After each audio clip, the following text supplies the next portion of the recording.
I was super depressed and walked out to lunch, did a $20 scratch off ticket, and I won $25,000. I went and sat at my desk, and right after I sat at my desk, a previous employee who had worked there, who was another banker at that location, came into my office, and he had his pay stub from Farmers. He was a Farmers agent. He left the banking to go to insurance, and he slapped it down in front of me. And in the first 6 months of him being an agent, he was already making more money than I was. And I was like, I've got to be an entrepreneur. Got questions, we bring the facts. From proven pros who walk the tracks. Business life, no smoke, just flames. Ask the experts, David Williams brings the game. Good morning, everybody, and welcome back to another episode of Ask the Experts, the show where we learn from some of the leaders who've not only done it, but are now building tools to help others do it better. And today's guest is somebody I've been looking forward to having on for some time now. And if you're in the insurance space, there's a good chance that you've benefited directly or indirectly from his ideas, innovations, and mentorship. Today, we have none other than Todd McLain. Todd spent 15 years building one of the largest and most successful farmers agencies in the country, started from scratch, scaled through grit, and also through systems, which we're going to talk about today, and built a quoting machine that produced well over 1,000 opportunities per month. But Todd's story definitely didn't stop there. When he sold his agency, that was really just the beginning from my perspective, because he's turned his attention to solving the problems agents face every single day. And he leads a powerful lineup of companies doing just that, including Agency Tool Chest, Quoting Edge, Smarketing Mail, Shop Insurance 911, and InsurTech Venture Capital Group.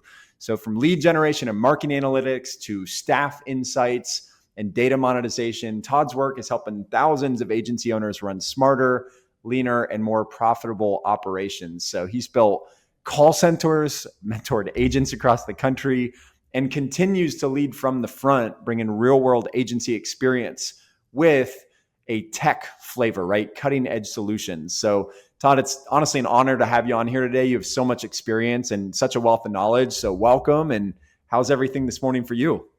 Hey, thank you so much for that intro. I had to relive everything that you just said. I'm like, oh my God, I don't want to do that again. It's been great. I appreciate you having me on. Yeah, super thrilled to have you on. And for those that don't know you, I'd love to, start just by diving into, even pre-farmers, what was Todd doing before the insurance space? How did you, like many of us, kind of like wake up one day and go, I guess I'm an insurance agent. And then just a little bit about kind of your first rodeo with insurance. I'd love to hear those early days, right? Here's how I found insurance, and here's what my first maybe couple years looked like as you dove in scratch. Yeah, how I found insurance is actually kind of a funny story. I was a banker with Compass Bank, and they put a loan goal on me, and the loan goal was $1 million a quarter. And in Arlington, Texas, I was in the most impoverished area possible, my location. And I wasn't hitting my loan goal, but I was number 2 in the country with investments. And I had just come back from an award trip from Jamaica. And it was literally the day after I got back from Jamaica. I got celebrated as number 2 in the country. And my district manager pulled me into my branch manager's office and said, "You're on 2-week notice." And I said, "What?" And they're like, "Yeah, you're not hitting your loan goals." And I go, "Because you have an extreme loan goal for me in my area. Like, this isn't Dallas downtown." And they go, "It doesn't matter. These are the requirements of your job." And so I was super depressed and walked out to lunch, did a $20 scratch off ticket, and I won $25,000. And I was like, wow, that's an extreme change. Like, I was so excited. I went and sat at my desk. And right after I sat at my desk, a previous employee who had worked there, who was another banker at that location, came into my office and he's like, "Hey, how you doing?" And I was like, "Oh, I'm doing great." "Not really. They just put me on a write-up." And he's like, "Why? You were doing so amazing in investments." So we had a conversation, and he had his pay stub from Farmers. He was a Farmers agent. He left the banking to go to insurance. and he slapped it down in front of me. And in the first 6 months of him being an agent, he was already making more money than I was. And I was like, I've got to be an entrepreneur. So that afternoon before we closed, I walked in with my letter of resignation, and I already knew that I could get hired on because farmers will hire anybody with a pulse.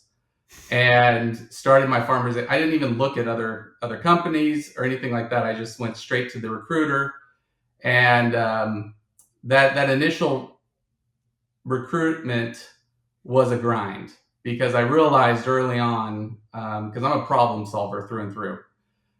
I realized the way that they recruit people into the insurance industry is just stupid. Like my recruiter said, hey, go to an apartment complex, throw a pizza party, or go knock doors. And so there was just so many inefficient things that they were telling me to do that within the first week I had sold the minimum because I didn't listen to them. And I had sold 40 policies and 4 life policies. And I was the fastest person to ever complete their onboarding and become an agent. Wow. So yeah, it was a very funny story when I think back and look at it, but it just proves the inefficiencies of companies and how they pigeonhole somebody into a role, and they can lose their top people. And so I've always taken that to heart and always tried to find people to fit my weaknesses so that we have a strong team, right? Mm-hmm. Wow, that's wild. And the scratch off ticket, who knows what has happened in that day? Definitely maybe some divine intervention. That's pretty wild. Some of that scratch money you could use towards your first month's payroll. That definitely helped me scale the first few months. Yeah, that's unbelievable. And then, I know going scratch is just a different animal, especially coming from like banking, and then you're in this new industry and trying to figure things out. And obviously you had a knack for it. But coming in, being able to write that much business early on, you didn't have the knowledge base, you didn't have the team built up, but you still came in and hit it fast. What was sort of your secret to making something happen in such short time that others can kind of learn from, especially if they're like in that early phase right now and they're thinking like, I don't have a $20,000 a month marketing budget, I don't have brand reputation in the market, but I got to make something happen. I mean, how did you make it happen?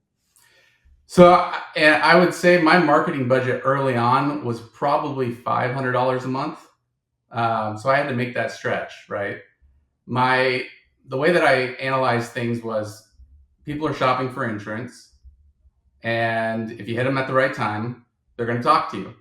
So how can I efficiently talk to as many people as possible and find the ones that are shopping, right? It's really, when you dumb it down, it's who's shopping, can you offer them a product or service? Insurance to me is a commodity, right? Prices are all over the place. You just have to find the right people who are shopping and then follow up later on. So when I first started Scratch, I hired a part-time telemarketer, and they would call an age lead list back then in 2009. TCPA laws there was kind of gray areas you could get by with. Now it's a lot more strict. So I hired a part-time telemarketer that just called an age lead list that I bought for like 10 cents per lead. And we were able to knock out 40 policies in the first week that I hired them. And so I think the main problem most agents run themselves into is inefficiency problems, where they'll have their LSPs or their producers being a telemarketer, and then there's all these excuses that come up, like I can't afford something. Well, if you can't afford it, maybe you can think of a more efficient way to get it done. You don't have to go balls to the wall and just spend money like it's going out of style. You have to prove a method works before you scale into it. So whenever I proved that a part-time telemarketer, and granted, I actually went through 3 part-time telemarketers in that first week. So making sure I overhired and figured out which one was going to work, and I let the other 2 go after the first day or 2. And I was upfront about people like that. Like, hey, you're a part-time college student. Let's see if this is going to work out for you. And luckily 1 out of the 3 worked. They were a rock star telemarketer for me. I think at one point they were making like $40 an hour with me. Wow. And so they stuck on for 2 years, and that really helped scale my growth. So having the right person in that seat driving that assembly line in my office, always having people to talk to give a quote to, that was a really critical role for me to scale. And that opened me up to always be talking and having conversations with people about sales. So you can get by and do things cheap, I would say, and be really efficient with your time. 100%. That's huge. And like, that's one of the things over at Team Hired we even offer today is manage telemarketers and start looking at the excuses and also just the burden of kind of putting marketing on the shoulder of your salespeople when really they get paid and you're paid when they close deals. So their time's way better spent following people up, going deep on quotes, and serving people versus spending 80% of their day banging on doors trying to make something happen as one of the highest paid employees in the office. So like, we're big believers in that as well. And I think it's a great way sometimes too, to test people out and see where their work ethic lies and maybe, promote them through the ranks from telemarketer then to LSP. I've seen it been, used as a great recruiting tool. And speaking of, when you got into building out like your producer team and your service team and all of that, rather than focusing on what went right, like, what would you say was the biggest early mistake you made with hiring your in-house team members that weren't telemarketers that you wish you had avoided and eventually learned different? I think it was more company-driven problems where farmers required you to have a certain amount of staff. And so I kept hiring to fill that need, to fulfill a requirement from the company. And it did become a crunch where I was going into debt because I kept hiring producers that, within the first 3 months, they wouldn't hit their minimums. And I just, it's the grind. It's part of being a business owner. It's finding that producer who can produce and become profitable within 18 months. That's kind of my benchmark, is if I look at the 18-month run of a marketing platform along with the LSP, and if their commissions and the cost of the marketing don't break even by the 18th month, then I'm probably not going to have success with that LSP. So that's probably the biggest problem I kept running into, was churning through producers, right? But everybody has that problem in this industry. And it's a matter of letting them go too late was one of my biggest hurdles that I had to overcome, where, I would hire cheaply and I would look for that, my bread and butter was the single mom that was early 20s, because they needed to make ends meet. So they would take the job, and they were really good at sales at first. And then there would be, if you're a two-man team, there would be so many issues that would come up. They would have to leave for 2 weeks. They would miss a week. They would miss 3 days here, 2 days here.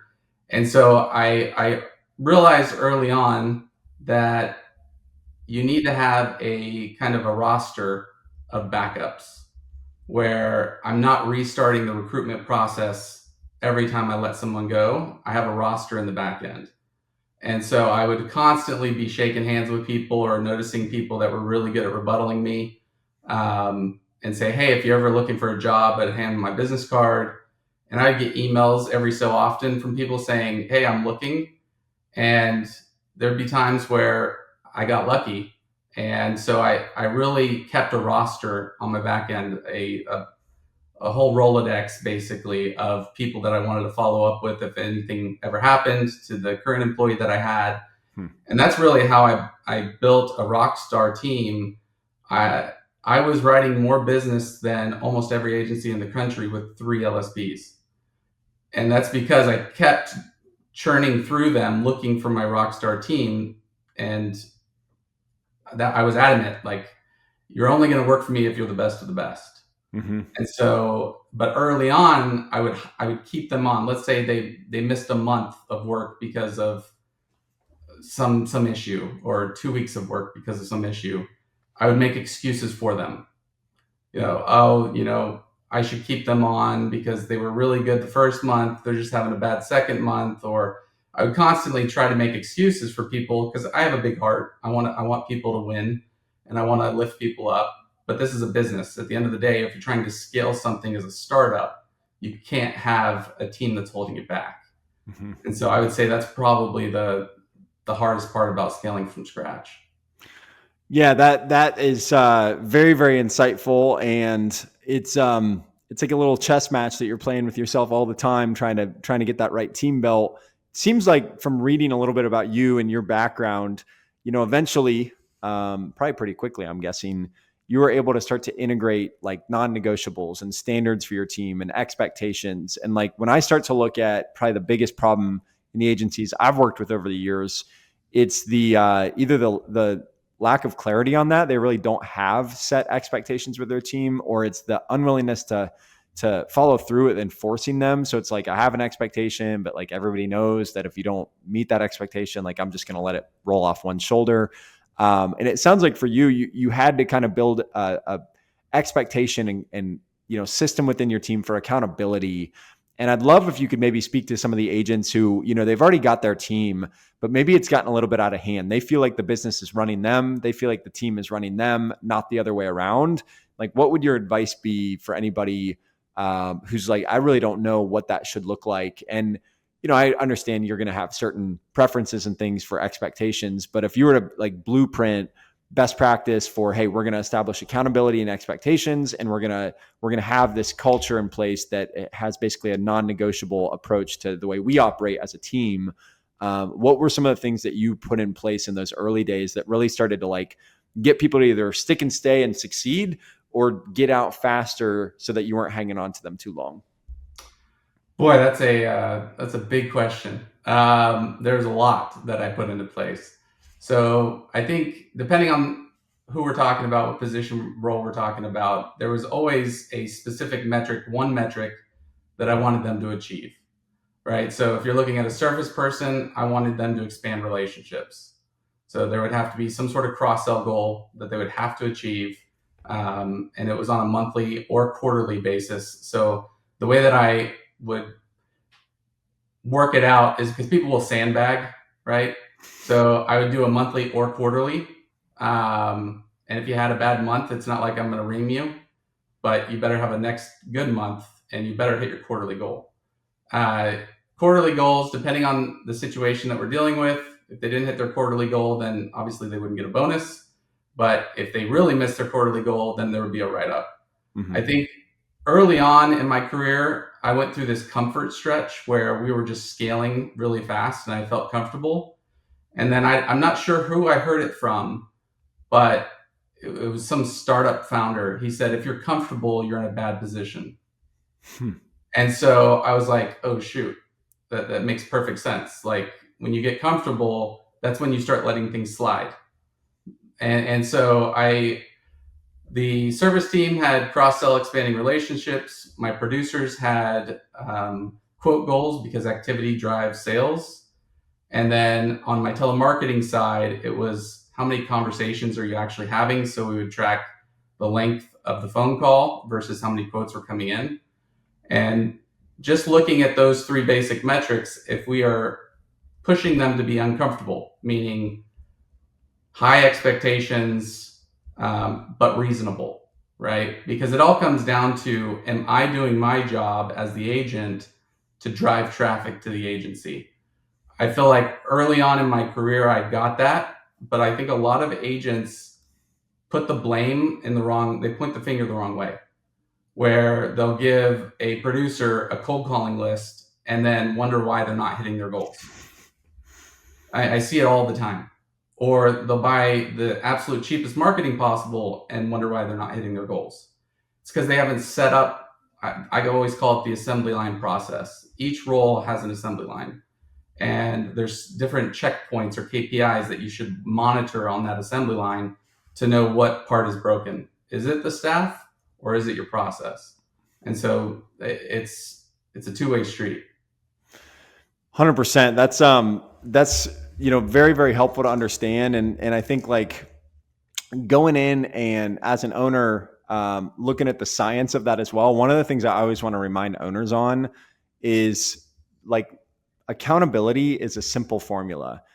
There's an expectation, there's a consequence and there's the willingness to follow through with those consequences. Now, like we could say like, well, yeah, incentives and rewards and capitalism, and you want to incentivize people to win. It's like, yes, that's the incentive. That's the growth incentive. But the accountability comes into play for like, you have to meet this bare minimum, or else. Very simply put, and it's no different than with your kids, or anybody else in your life. But the thing that I usually see is that like one will be missing. It'll be like, well, they're being very hard on their team, but they never set the expectation. So the team's confused because they're like, he's always angry all the time that we're not doing what we're supposed to do, but we don't know what that is. And so it's like, I'm hearing these common traits where you're like, I set clear expectations around the role. If it's service, it's retention, it's client satisfaction, it's maybe reviews. If it's sales, it's quote volume, it's policies, it's referral partners. If it's a telemarketer, it's, talk time, it's performance. So expectations been set. But then the next thing you said there was like, if they don't meet a goal, like I'd have to, stick to like writing them up or having like a consequence that they knew was coming down the line. And I think when you have that expectation set, it makes it so much easier. It's awkward if you haven't set an expectation, but you're upset with your team because now they're going to be confused. Or if you've set an expectation, but you never follow through on consequences. And then one day you just start, dishing out consequences after a year of not. And then people are like, well, geez, what happened now? And it's such an extreme from what they're used to that you lose people. So it's like from day one, when you hire somebody, these are the expectations and like, these are the consequences. And I love hearing those common threads. Now, there are some that will look at that and say, okay, I hired, and I'm just giving an example that I hear every day. We just hired a producer. They were at another office that really let them down. They're a good producer. They're a great person. They're willing to work hard. But the agency didn't give them any support. There was no training, there was no culture, or there was no leads to go around. So what sort of responsibilities do you think an owner has to provide marketing and leads to their team? What sort of, expectations should they have of you from a support structure that other agencies can model and be like, that's what a real leader looks like. And that's the type of leader that somebody's going to want to stick and stay with because they're also getting something, out of it for themselves as well. So my personal opinion is that you cannot build a large agency if you are not doing 100% of the marketing. Now, granted, it's unwise to not have like self-generated referral goals. Like that's just free money. But I think where I see a lot of agents go stale is, especially at farmers. I've noticed this a lot. They have a lot of $1.5 million, $2 million books. It's because they're constantly hiring producers in that have to self-generate their own leads. Mm-hmm. I'm like, that's why you're not scaling. You're asking them to be an agent within your agency. Mm-hmm. Like that's not the way to scale a business. So I think the agent is 100% responsible for the marketing department, and then the staff are responsible for closing the deals. Right? You're gonna line up the pitch. You got to hit it out of the park.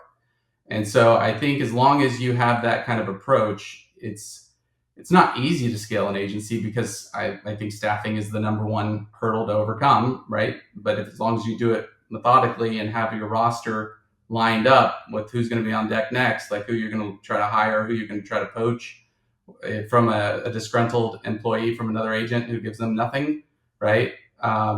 You don't want to spend money on somebody that you just hired through marketing if you haven't put them through a process where they're gonna most likely be successful, right?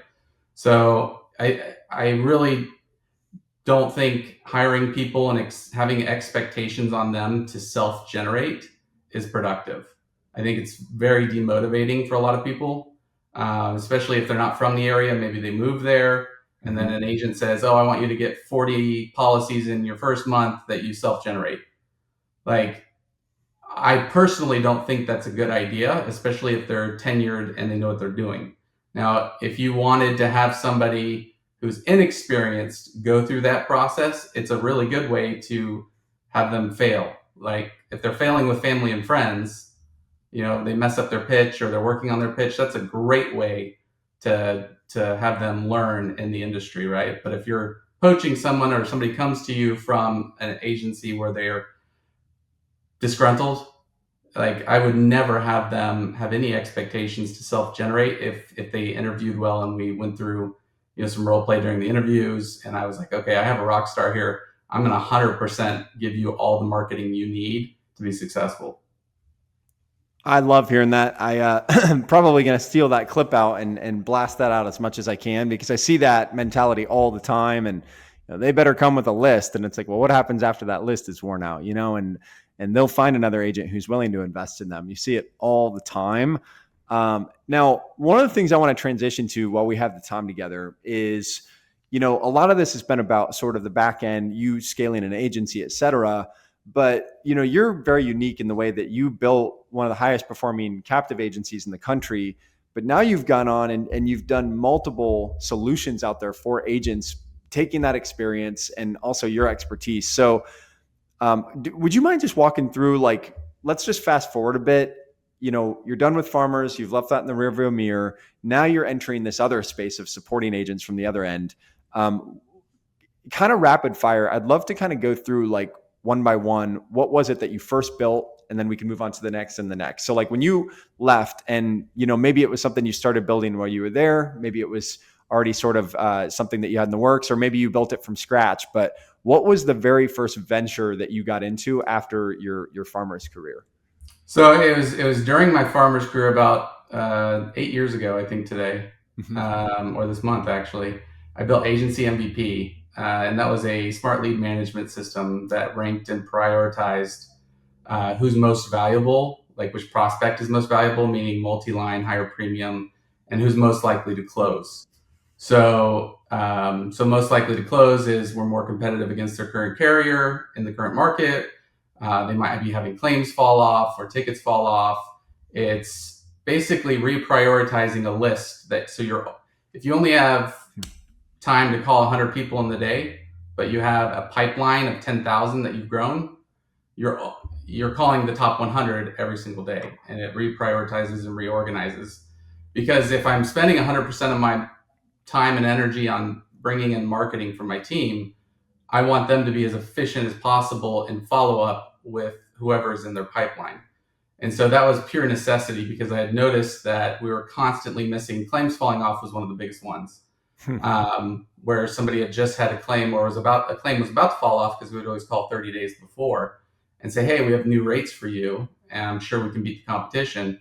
And we were closing, I think it was 56% of our new business sales was from our pipeline, just from claims falling off. And so building that lead management system was pure necessity, because other companies or platforms that were out there, like Salesforce, they used Einstein, which is just a gimmick, in my opinion.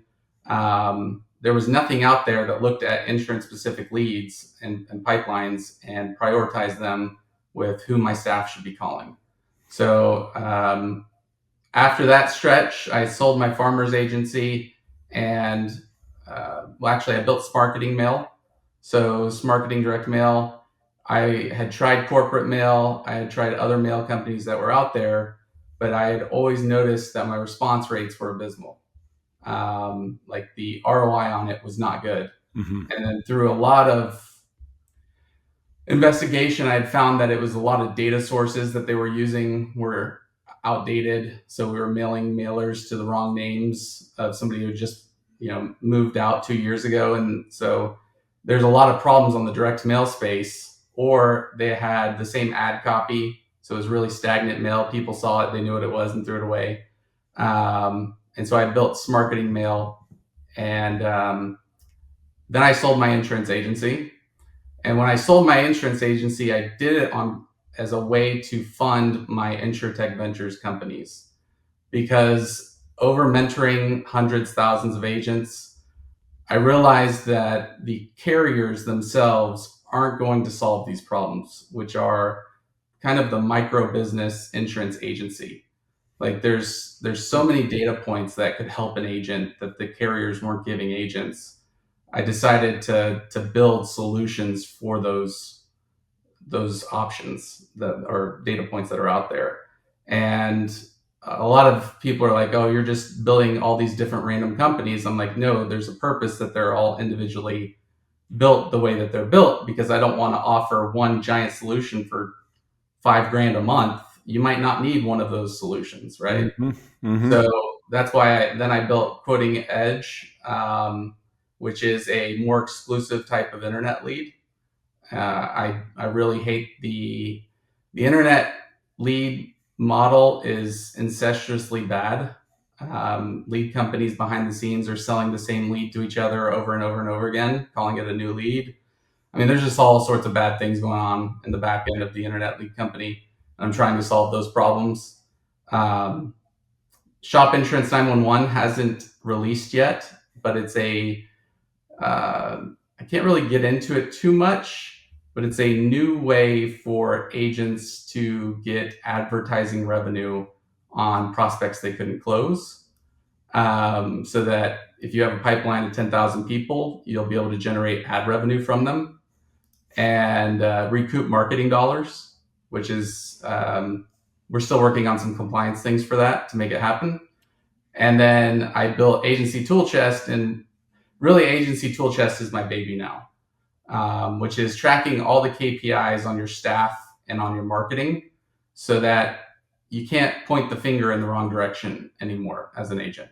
It's, do you have a marketing problem? Here's where it is, down to the campaign level of a lead, knowing exactly. So if you're buying leads from, say, EverQuote, which is a good internet lead company, is it their basic leads that are working? Is it their preferred leads? Is it their cross-sell leads? So instead of just saying this internet lead company sucks, you dive down to the campaign level and look at the real cost per item for each type of campaign, or for direct mail, which zip codes are bringing a good ROI, with staff, which staff have the lowest closing ratio per campaign, so that you know exactly what type of role playing to do with them.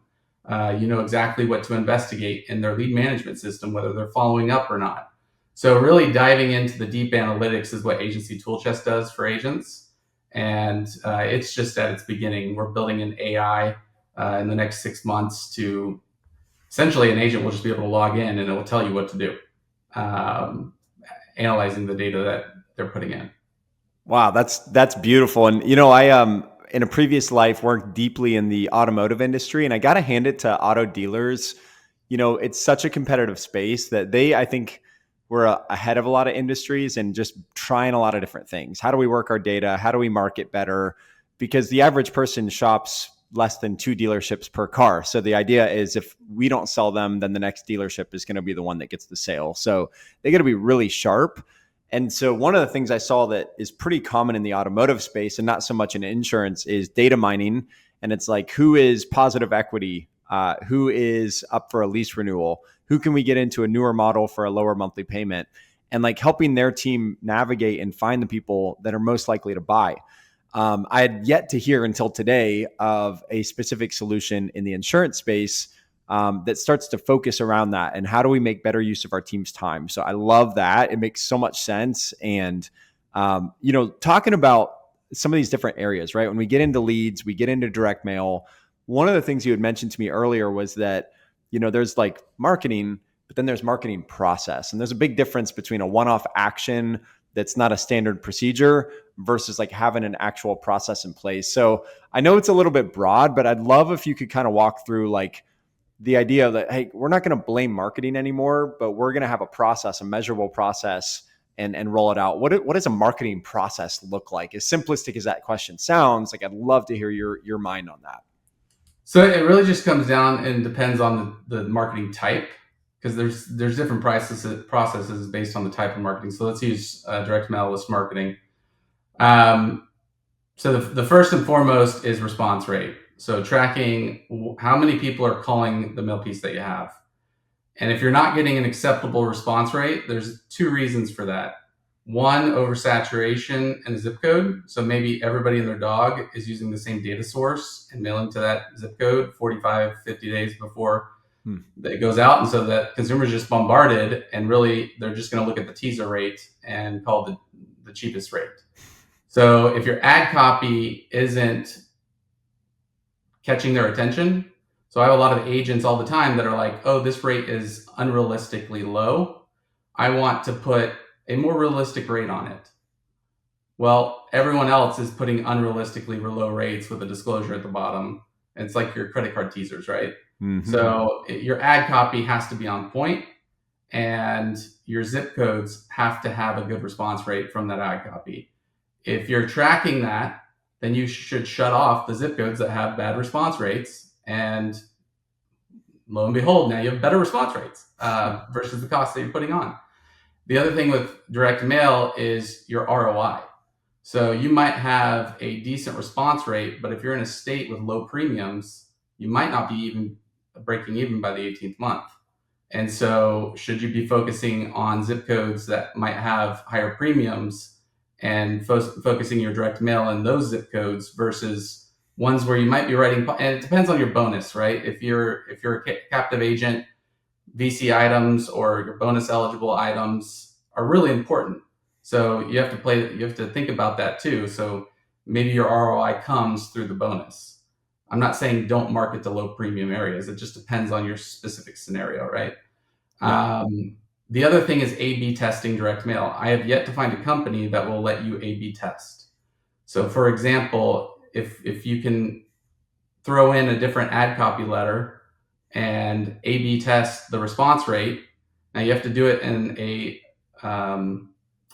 there's a specific way to A/B test, and that's a longer conversation, but know how to A/B test something and then measure the results, because you should always be testing. About 10% of your marketing budget should be testing things, because you never know if the market is changing or not, or if your ad copy's dead, meaning after about the second year of sending out the same mail piece, they're going to recognize it, especially if the envelope looks the same. So it's a matter of testing new ad copies. You should always be testing things. So that's a little bit. And then with direct mail, I would say tracking your data sources.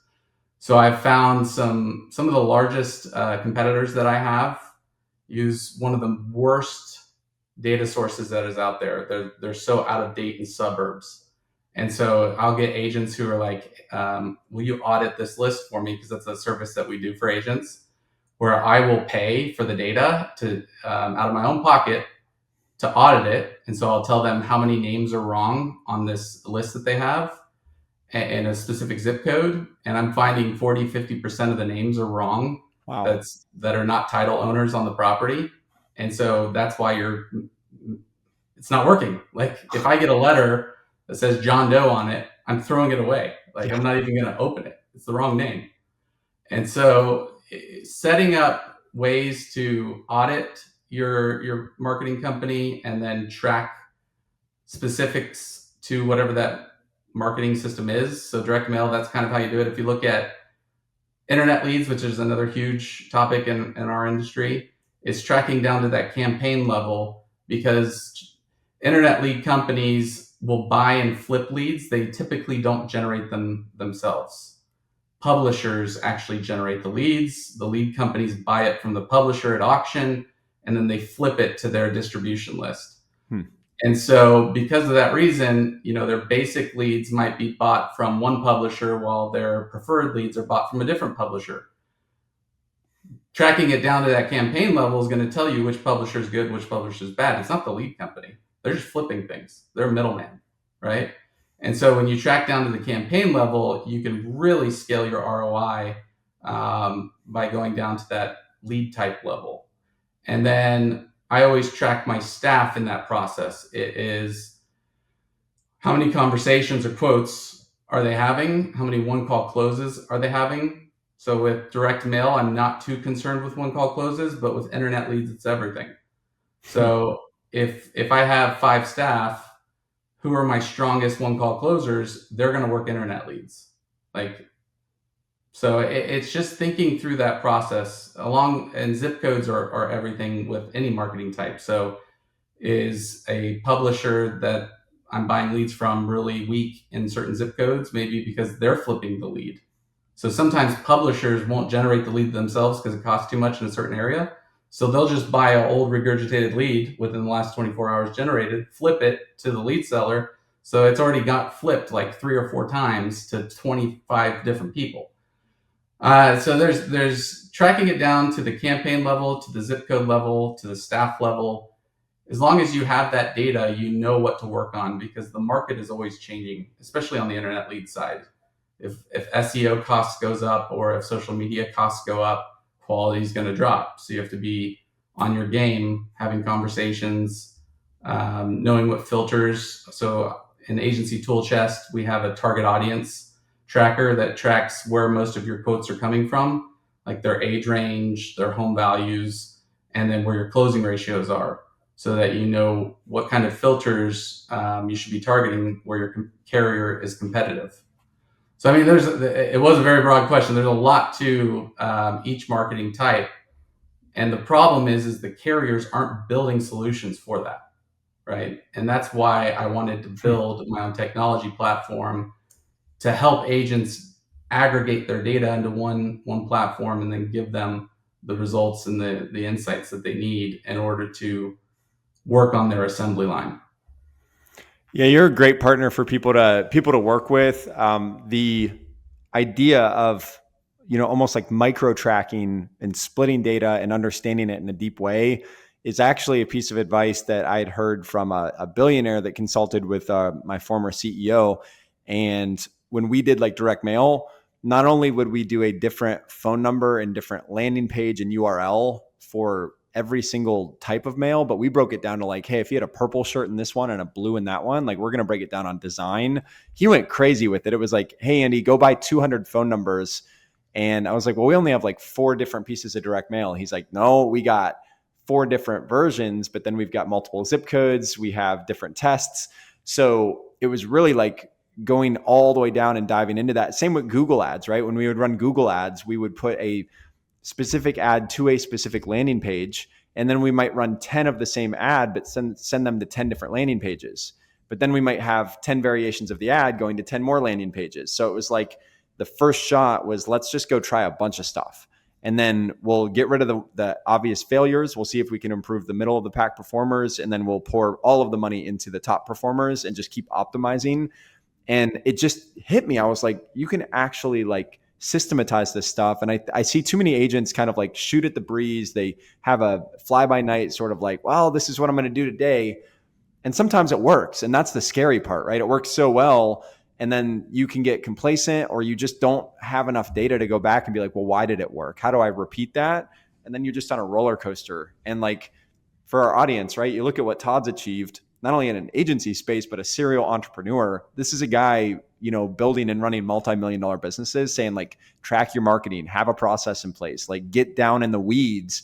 And if you don't know how to get down in the weeds, hire somebody who will get down in the weeds for you, or partner with somebody like Todd and find somebody who loves this stuff, because nobody's going to market at the highest of levels without wasting money if they don't do this exercise. So I love everything that you've said. And one of the things I'd love to ask you about as well is maybe some of the biggest misconceptions about internet leads today. It's been a crazy couple of years. We had one-to-one consent kind of coming down the line, and then it fell apart.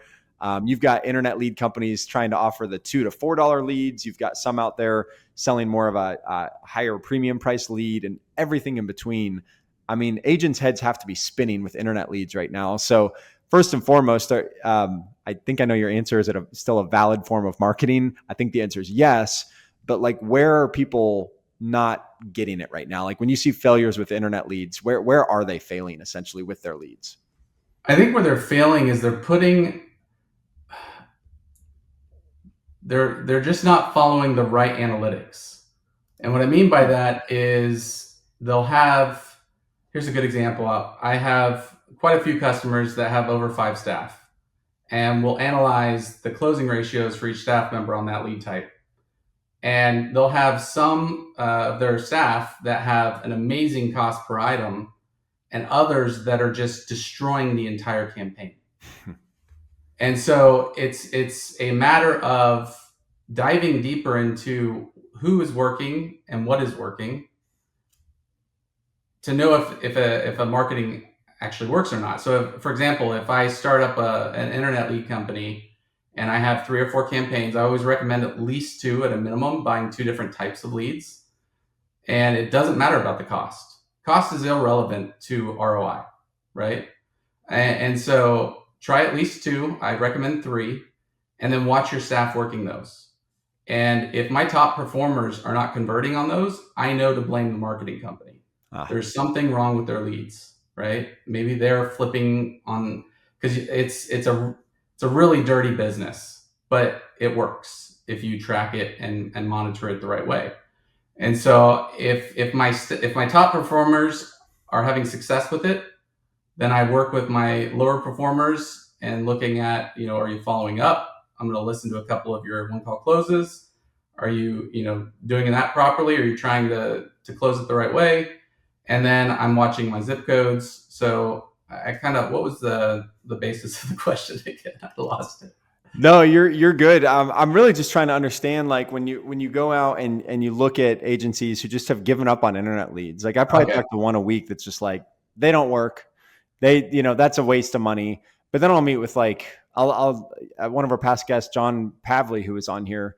He's like, yeah, we're coming up on like 38 million in premium. And our primary driver for that is buying internet leads and working them through a process. So it's like, how do I leave a phone call with a $38 million agent? And then I hear from another agent 4 minutes later, internet leads are totally a scam. They don't work. Right. So trying to understand the psychology of somebody like that. How do we turn around that person? Not the one who's already bought in on it, but the person who's like, these just plain don't work. And we're like, but they do, I think it's expectations and processes that are missing. So for example, we've had plenty of agents buy quoting edge leads, and we do a free service called Speed to Contact, where they can send us their phone records and we'll do an analysis on how fast did they call the lead. And I feel like the biggest problem that most agents have that buy internet leads is they're using their LSPs or their sales staff to call those. And instead of having an immediate response by like a telemarketing team or a telemarketer in general. And so if you think about how internet leads work, someone is going online to shop for insurance. They are not going to stop filling out forms because the forms are teasers. It is fill out this form, and at the end of the form, you're going to get a rate. You never get a rate at the end of the form. You get a TCPA consent and you click it. And so they get frustrated, and then they go to geico.com to get a real rate, or they go to a carrier website to get a real rate. And then that carrier sells their information to a lead company as well if they don't bind. So the expectation that a lot of agents have is that even if it says exclusive lead that you're buying, it's not exclusive. It never was, because the person fills out more forms. You can't control them, right? No, exactly. So false expectations really ruin it for a lot of people that try internet leads, because one, they don't have that speed to contact process. If somebody walks through your front door of your agency and sat there for 15 minutes waiting for somebody to talk to them, they're going to walk out within like 2 minutes, maybe, right? And then 5 other people are right next door to you that they're walking in their office, which are the people that are calling really fast. Mm-hmm. And so the reason why they're not calling you anymore because you took 15 minutes to call them is because they might have spam blocked their phone or done something to shut off their number for the next week because they're being bombarded. And so it's the false expectation that I'm buying a lead and I don't have to call it immediately and set up that process, because it's not just a matter of I'm buying internet leads and they don't work. Okay, why don't they work? Like, let's talk about your process. Are you immediately dialing it? Yes. How are you tracking that? Well, my team says they are. Okay, that doesn't work, right? Like, are you monitoring it? And I've had plenty of agents when we did that speed to contact report for them, where they're like, oh yeah, my team's all over it. They're telling me they're doing great. And the average speed to contact was over an hour. I'm like, they've already had like a dozen agents call them within that hour. There's a reason why your internet leads aren't working. And they're like, yeah, I put too much trust in my staff, I guess. I'm like, well, of course your staff are going to tell you they're doing what you're asking them to do. But if you're not monitoring it, you're pointing the finger in the wrong direction, right? And then there are a lot of bad internet lead companies out there where they're just trying to flip a lead to you for a profit margin, calling it a new lead. Well, to a lot of internet lead companies, new is within the last 24 hours. But again, we need to call that within the first 60 seconds. So you have to have some analytics on the age of the lead that you're actually buying. And so making sure you're talking to your lead companies and saying, there needs to be a age of lead filter on my leads that says you're not buying. So they track the TCPA consent. So when the consumer clicks on it, there's two companies, Active Prospect and Jernaya, are the main ones that are your TCPA consent certificates. They have a timestamp of when the consumer clicked on that button. So if you are adamant with your lead provider that you want a filter set that says that lead is no longer than, you might broaden it to say 5 minutes, but you need to find ways to filter the leads that you're buying. You need to have a process in how you're working the lead and who's working the lead, right? A lot of agents will say, "Oh yeah, I buy my LSP or my producer, 20 leads a day." Okay, are they telemarketing, or are they supposed to be following up with prospects? Are they supposed to be talking to new sales calls? Because you might be overspending too. I have had a lot of agents where they're like, "Oh, I'm trying to buy them 100 leads a day." Okay, do they have any time for sales calls? Can they call all 100 3 times a day and like keep up with following up fast enough too? Exactly. So there's a funnel problem that happens that I see a lot of times where agents are, and I say agents, including me, we're inherently lazy, right? We want the fastest, successful, easiest path possible. But that's not applicable to running a business. You've got to have these processes in place. You've got to know what to look for. And by doing that, it's not easy, but it becomes easy, if that makes sense.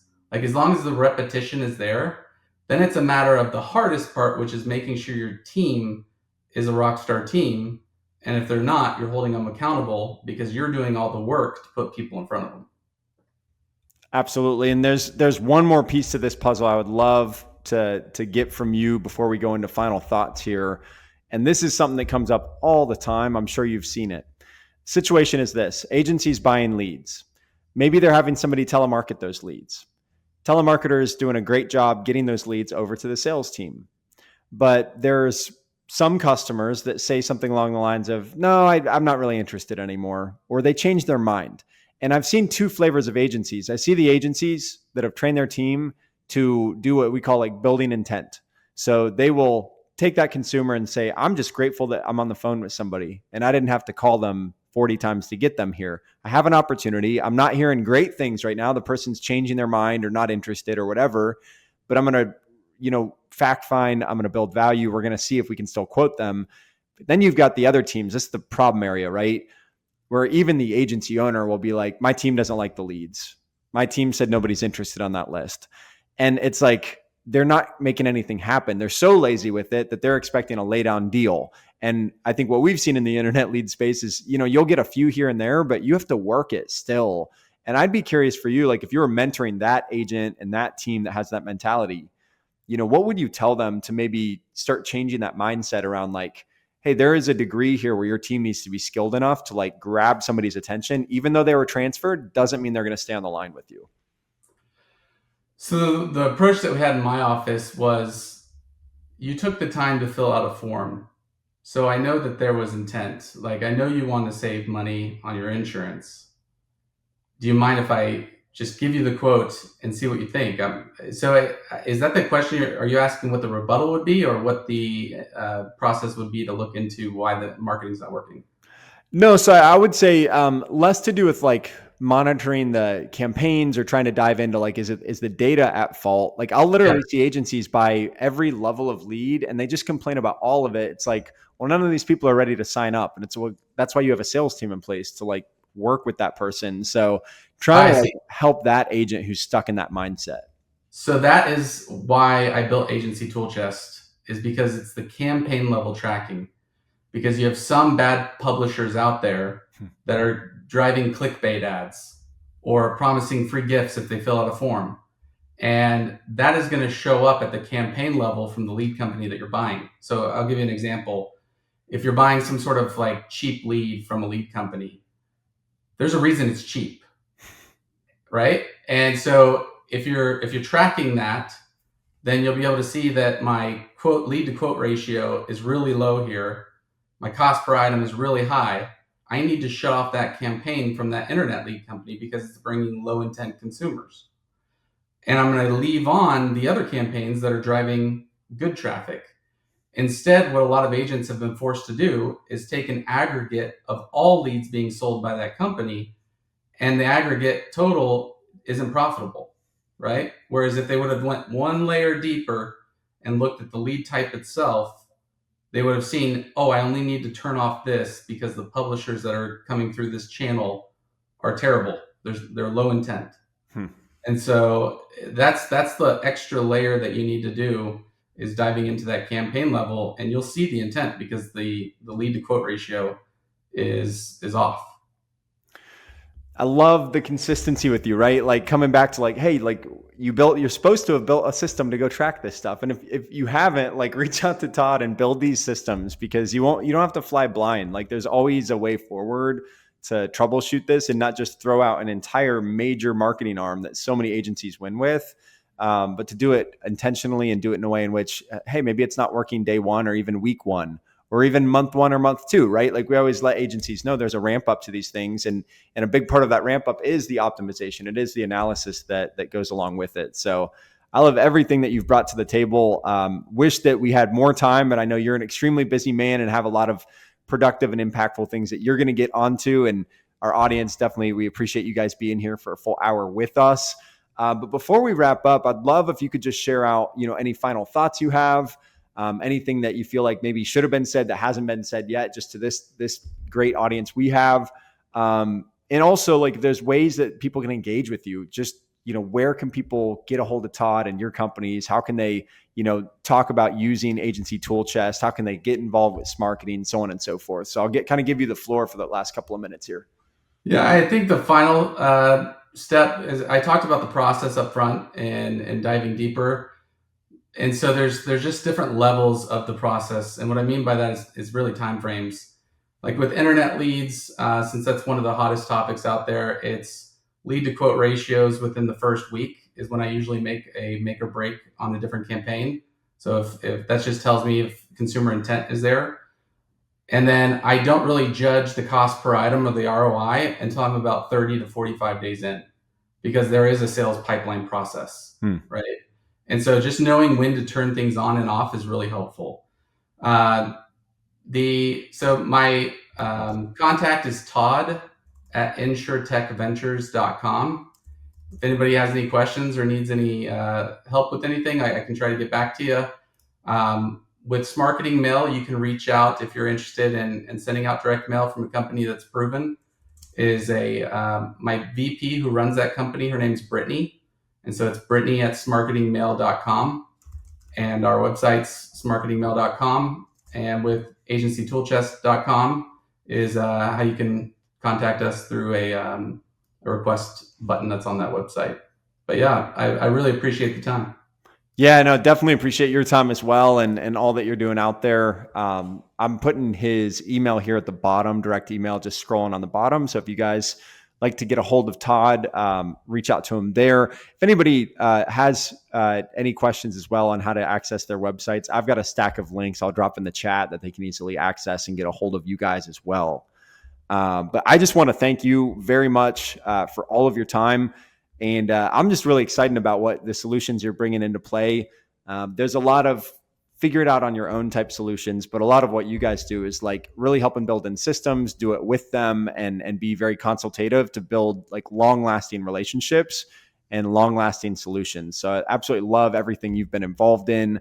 And for our audience here today, thank you again for joining us for another awesome episode of Ask the Experts. Make sure you reach out to Todd and his team and show him as much love and support as you can for his time today. And we'll see everybody back here, same time, same place at 10:30 Eastern for another episode of Ask the Experts. Thank you, everyone. And thank you, Todd. Take care. Got questions, we bring the facts. From proven pros who walk the tracks. Business life, no smoke, just flames.